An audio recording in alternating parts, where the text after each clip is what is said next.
First contact deception. The Meridian ships appeared on a Tuesday, gliding into Earth's orbit with a grace that belied their massive size. 7 crystalline vessels, each the length of Manhattan, positioned themselves equidistantly around the planet.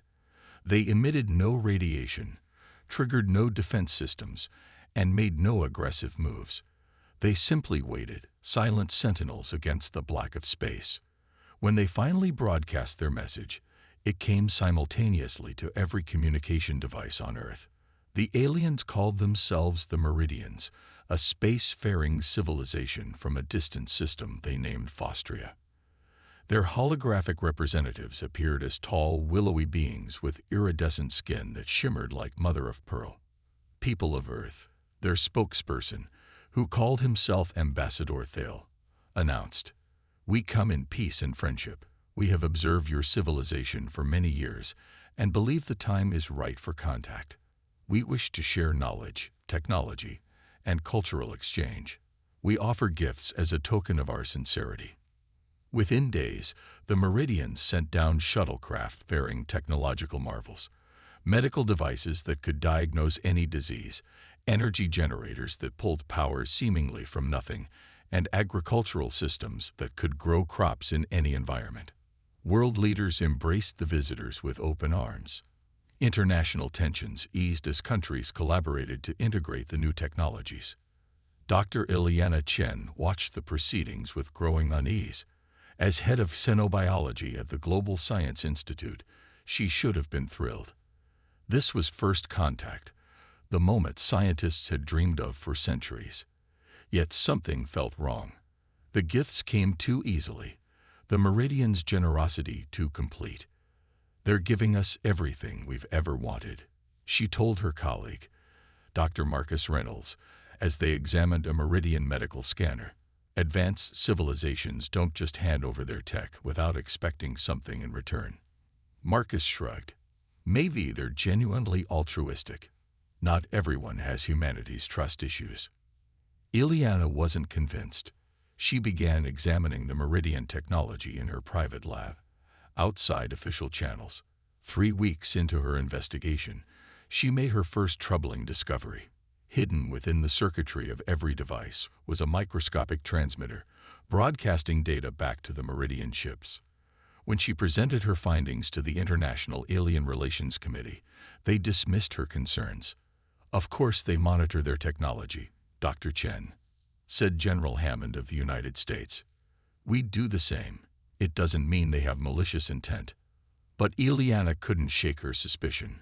She gathered a small team of like-minded scientists and engineers, people who shared her concerns.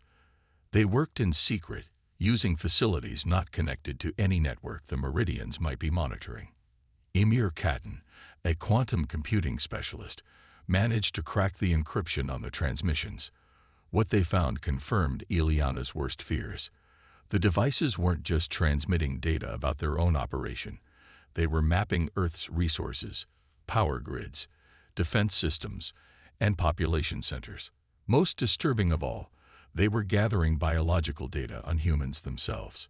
"They're preparing for something," Ileana told her team. "Now 8 people strong." But what? The answer came from Dr. Hiroshi Nakamura, an astronomer who had been analyzing radiation patterns from the Meridian ships. He discovered faint signals being sent toward distant star systems.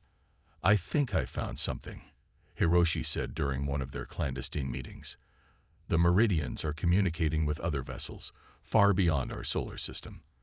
I've managed to intercept and partially translate some of their transmissions." The room fell silent as Hiroshi pulled up the decoded message on his tablet. Phase 1 proceeding as planned. Subject species accepting integration protocols. Harvesting infrastructure in place. Estimate extraction readiness in 180 rotations. Suppression forces standing by. Extraction. Suppression. Marcus whispered. "This doesn't sound like cultural exchange."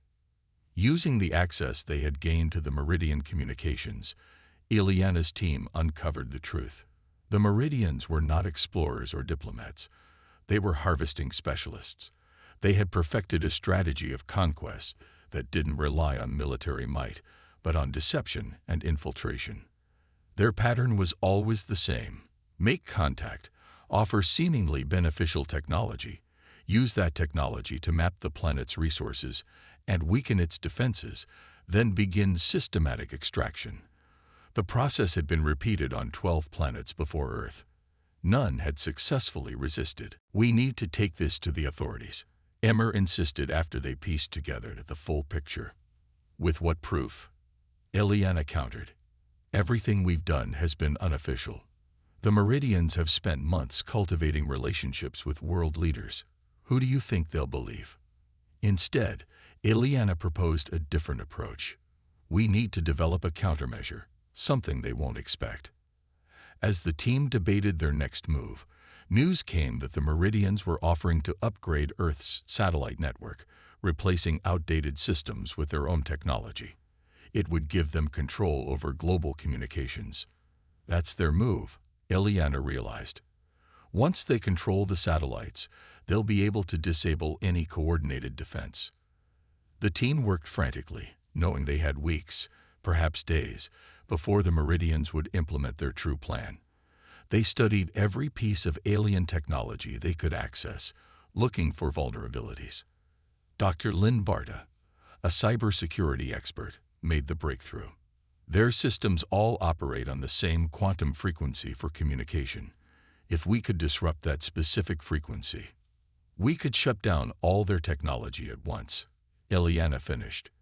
But how do we generate a pulse powerful enough to affect their entire network? The answer came from an unexpected source. Dr. Reynolds, who had initially dismissed Eliana's concerns, approached her privately. He had been working with Meridian energy generators and had discovered something troubling. "They've been using these to map our power grid," he admitted, "but I think we can reconfigure them. These generators can create quantum pulses far more powerful than anything we have. If we modify enough of them simultaneously, we could create a system-wide disruption of their technology," Eliana said, suddenly seeing the possibility. As Meridian specialists began installing their satellite systems worldwide, Eliana's team raced to modify as many of the alien energy generators as they could access. They developed a control system that would allow simultaneous activation across the globe. When the last human satellite was scheduled for replacement, Eliana knew their time had run out. The Meridians had positioned themselves to take control of Earth's communication, defense, and power systems in one coordinated move. Ambassador Thale announced a special global broadcast, a celebration of partnership between Meridians and humans. But Eliana recognized it for what it was, the beginning of the takeover. "Tomorrow," she told her team, now grown to 30 trusted scientists and engineers around the world, "we have to be ready by tomorrow."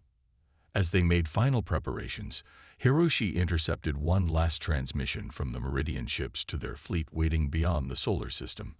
Harvest preparations complete. Containment protocols initiated. Begin approach. The invasion had already begun. Humanity's countermove. The Meridian celebration broadcast began at noon GMT.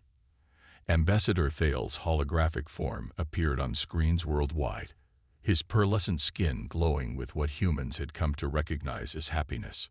"People of Earth," he began, "today marks a historic milestone in our partnership. With the completion of the satellite network upgrade, our civilizations are now truly connected." Behind the scenes, Eliana and her team monitored the energy fluctuations from the Meridian ships. Massive power surges indicated they were activating something far beyond a simple broadcast. "They're powering weapons systems," Lynn reported, watching the data stream across her screen. "And some kind of containment field." Across the globe, Meridian devices simultaneously activated, releasing a subtle energy field that most humans couldn't detect. But its effects became immediately apparent. Military communication systems went offline. Power grids fluctuated. Defense installations reported system failures. "Today we begin a new phase of our relationship," Thale continued, his tone unchanged despite the chaos beginning to unfold. Your resources will serve a greater purpose in the galactic community. They're not even bothering to hide it anymore, Marcus muttered, watching the broadcast from their hidden facility beneath a decommissioned observatory in Chile. They don't think they need to, Ileana replied. In their experience, once this phase begins, resistance is impossible. She turned to her team. Are we ready? Lynn nodded, her finger hovering over the activation sequence. Modified generators are standing by at 37 locations globally. Quantum pulse calibrated to their primary communication frequency. Ileana took a deep breath. Activate. Across the planet, the modified meridian energy generators simultaneously released a concentrated quantum pulse at precisely the frequency the aliens used for all their systems. The pulse propagated through their network, amplifying as it went, creating a cascade failure throughout their technology. On screen, Ambassador Thale's hologram flickered and distorted. His smooth voice became garbled. What? Impossible. How? Aboard the Meridian ships, systems began shutting down. The containment field they had begun deploying around Earth collapsed. Their weapons systems went offline. Even their basic life support began to fluctuate. Ileana had expected chaos. She had expected confusion. What she hadn't expected was the fear that showed on Thale's face before his transmission cut out entirely. It worked, Emir said, almost disbelieving. Their entire system is crashing. Reports flooded in from around the world.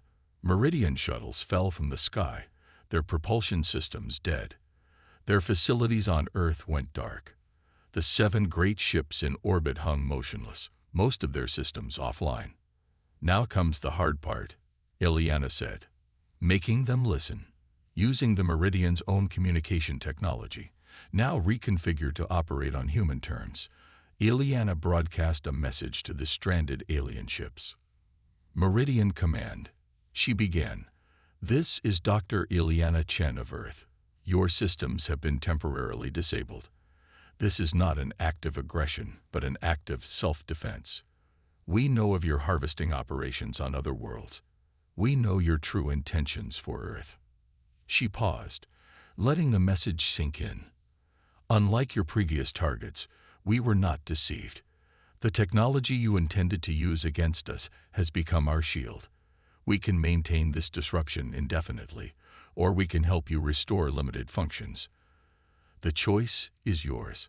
For 23 minutes, there was no response. Then a weak transmission came through. It was Thale, but gone was the confident ambassador. In his place was a being who looked smaller, more vulnerable. How? He asked simply. No species has ever detected our true purpose before integration was complete. Humans are curious by nature, Ileana replied, and suspicious. We don't accept gifts without looking for the price tag. What followed was the first honest conversation between humans and Meridians, under the leadership of a hastily formed international council, with Ileana as scientific advisor. Humanity negotiated from a position of unexpected strength. The truth about the Meridians emerged. They were not the unified, advanced civilization they had portrayed. They were resource harvesters for a coalition of species that had dominated their sector of the galaxy for millennia. The Meridians themselves had once been victims of the same harvesting operation, generations ago. Now they served as the coalition's advance force, identifying and preparing new worlds for extraction.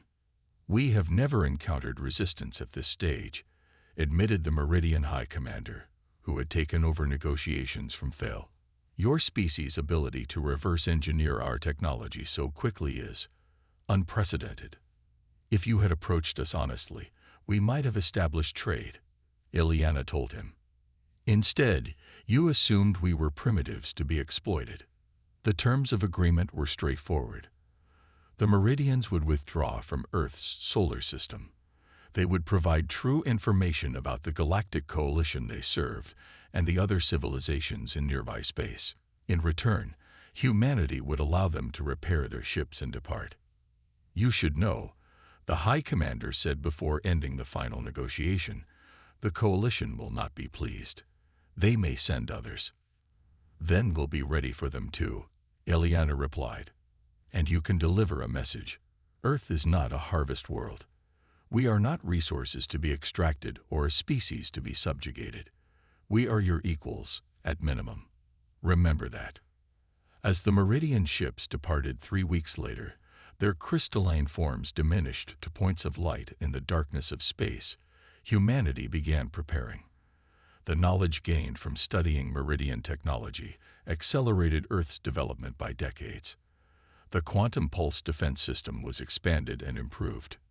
Most importantly, the revelation that humanity was not alone in the universe, and that many of its neighbors were hostile, united the planet in ways previously thought impossible.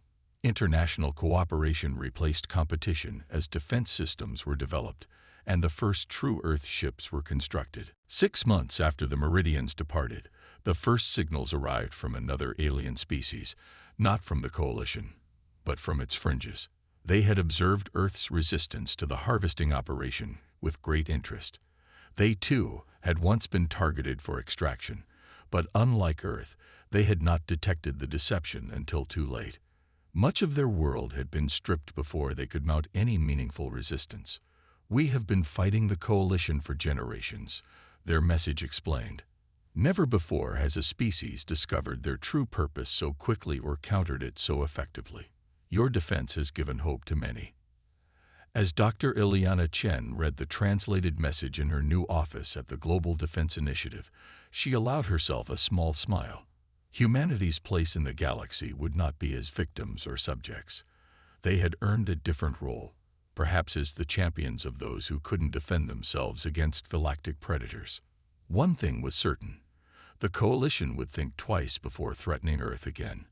And if they didn't, they would receive more than just a warning next time.